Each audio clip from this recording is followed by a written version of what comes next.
for tuning into TTV. I'm your host Toya, and today is Thursday and day 4 of my cleanse. Now, before I get started, I'm gonna just say this: I don't think they want me posting this because I've been posting videos. I actually looked at it yesterday.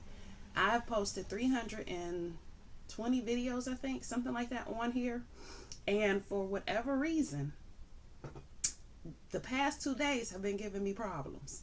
And I've only been posting one video.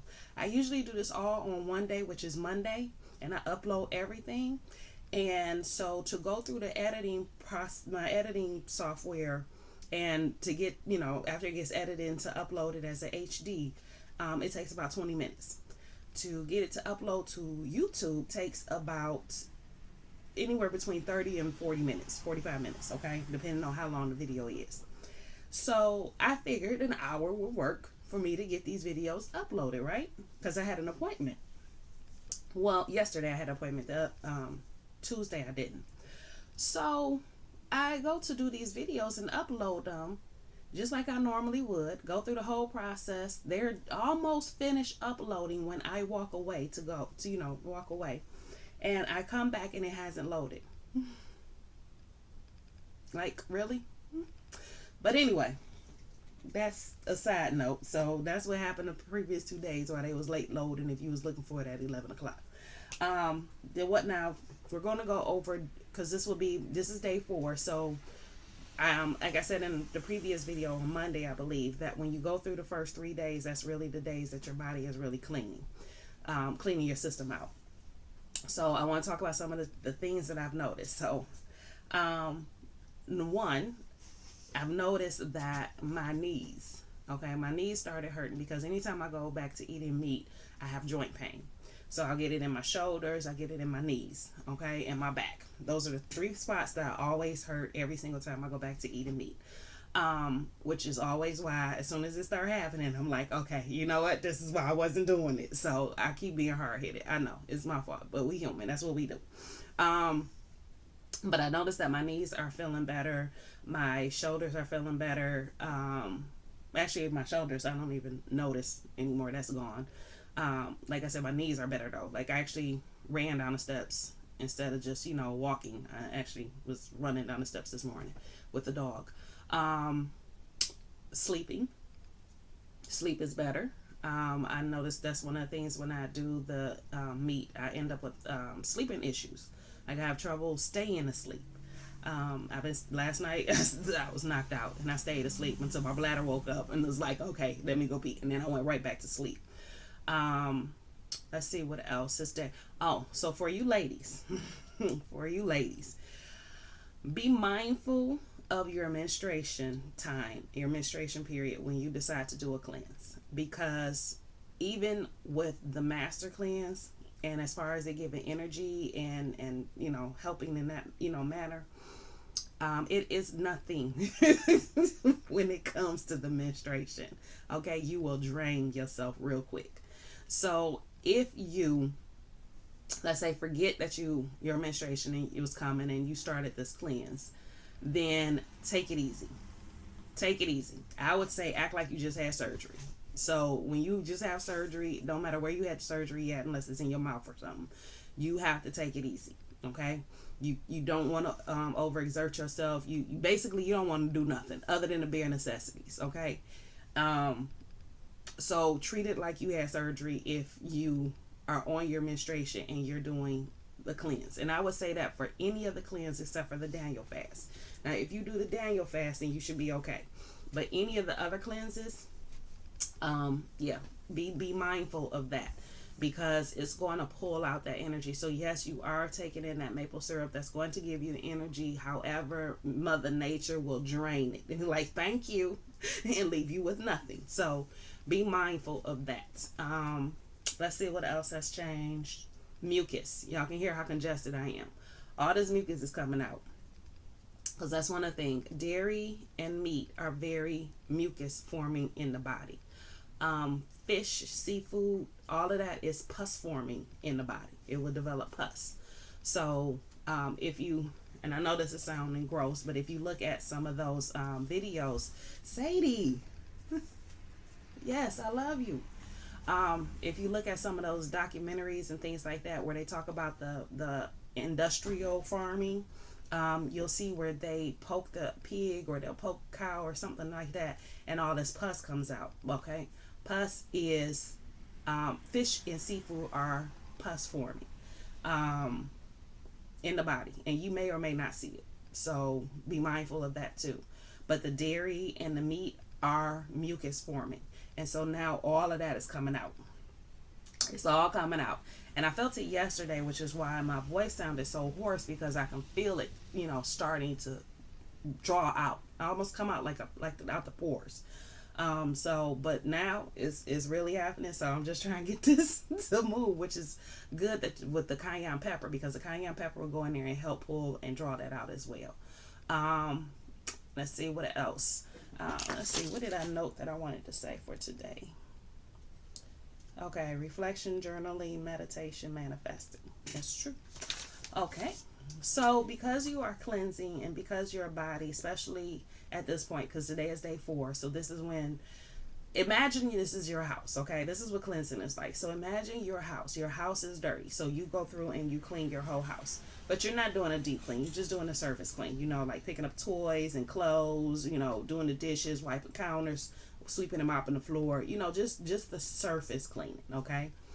When you get into day 4 and 5, it's like the deep clean. It's like you going in cleaning out your refrigerator, wiping down the drawers and getting the little crumbs that sometimes fall in there out.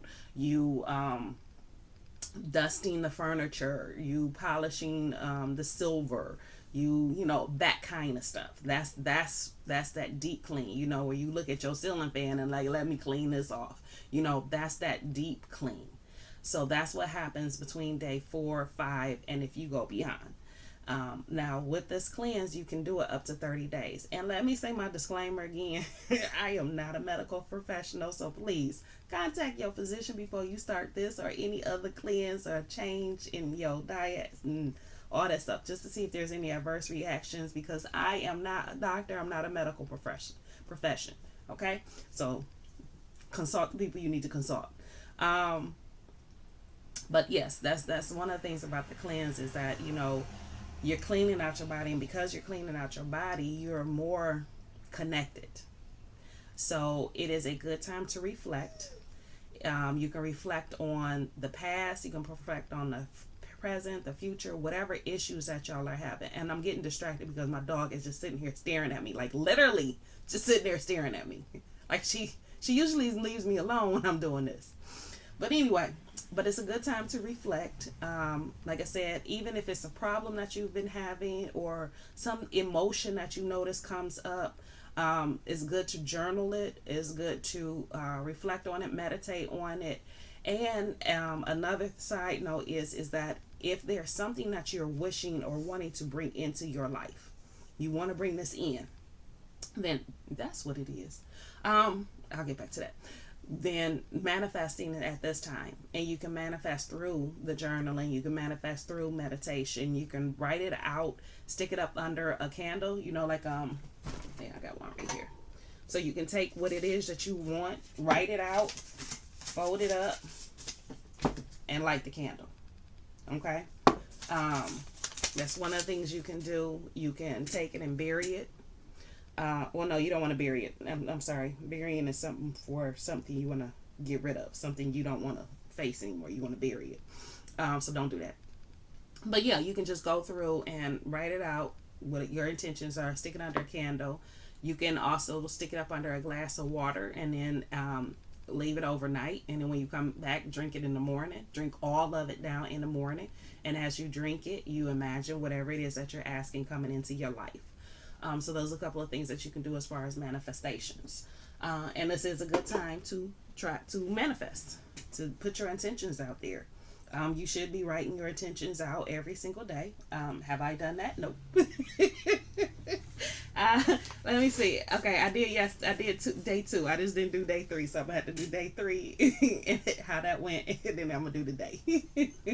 But yes, you have to put your intentions out there every day as well. So those are things that can help you during this cleanse and how you can help yourself spiritually. Now going back to the actual physical part of the cleanse, you're going to hear me talk about bowels again. And the reason why bowels are so important is if your bowels and stuff are backed up, your body can't cleanse. You cannot cleanse with backed up bowels, period. So there's no way of talking about cleansing without talking about releasing the waste that's in your body, which is going to come through your bowels and through your kidneys. Okay, so you know you're going to pee a lot. You're on a liquid diet. You're going to pee a lot. And that's good for your kidneys, especially with the lemon juice, because I told you guys before on Tuesday, I believe, that the lemon actually helps the kidneys. Okay, it helps increase the urination so that you can get the waste out. It helps increase decrease the acidity levels in your kidneys so that it can prevent you or remove kidney stones if you have them, or prevent the formation of them. So lemon juice is very powerful when it comes to the kidneys. So lemon juice, okay? So we know you're gonna pee a lot, basically is what I'm saying. You're gonna pee a lot. But when it comes down to the bowels, you want to make sure they're moving. If you are having trouble getting your bowels to move, then at that point you want to do an enema. So I would say if by day 3 your bowels haven't moved, then you may want to consider doing an enema. And I know that's not something most people want to talk about, because I was one of them, like, I'm not doing that. I'm not doing that. But when I tell you they've been doing enema since the ancient times, okay, going back to Mesopotamia and Sumer. Sumer. Okay, there you go. Back to Sumer and Egypt and all of that. They've always done enemas because it was a way of cleaning out the bowels. It's a way of helping the system out, So imagine it as a pipe, because that's basically what your intestines are. They're pipes. So sometimes those pipes get blocked and you have to, what do? We call somebody to come out and snake out the drain, right? So what do? They put something in there to pull it out, right? Well, you don't want nothing going in there, digging around, yanking anything out of your intestines, correct? So you put water in there, you fill it up with water, and you hold it, and then once you release, it helps everything come out, and that's how you help to move your bowels. So if you are having difficulty with your bowels and letting them releasing, then do an enema. And I would suggest, you got all these people that do different kinds of enemas. They'll do coffee enemas, green tea enemas, and who knows what else. Me, I just do straight distilled water. That's all I use. I don't do anything fancy. I don't put nothing else in it. I don't use any kind of solution or not. Just water. That's all I use is distilled water. I don't use tap water because tap water has a lot of chemicals, and if I'm trying to get them chemicals out of my body, I'm not using it. It doesn't make sense to put more chemicals in your body to get the chemicals out. So all I use is distilled water, and that's what I would suggest. You can do your own research on that, though. If you want to do the coffee enema or green tea, that's your choice. You are grown. You make your decisions. I'm just telling you what I do.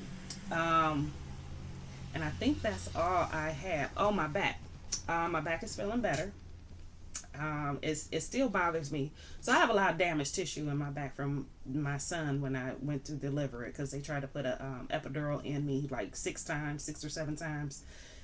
So I have a lot of damaged tissue in my lower back. So it's always bothering me. Even when I was like 100% vegan, it still bothered me. It's more so, is it just like an annoying, like a one that I can just block out and not even pay attention to, or is it beating the crap out of me? Okay, so I want to go back to where it's just, I don't even notice it. So unless somebody say something about back pain, I'll be like, oh yeah, it does hurt a little. But other than that, I think that is all I have for you guys today. So just to recap, so I'll make sure I said everything about the bowels. If they're not moving, do the enema. Women, be careful about your menstruation period when you are doing the cleanse. If you can, avoid it. If not, then remember, treat it like surgery. Let's see. I said the bowels. I said that. Reflection, meditation, journaling. They are your best friend. Regardless of whether you do the cleanse or not, they are your best friend. I talked about the bowels. I know I keep going back to the bowels. Oh, the pain, the joint pain, how that goes away, and I talked about the food. So, yep, I think that's everything for today. So again, that's it. That's all I got. So I'll talk to you guys tomorrow. Hopefully this uploads like it's supposed to, because right now it is 7:57. So I'm hoping this uploads like it's supposed to and doesn't give me more problems, but we'll see. All right, I love you, and I'll talk to you tomorrow.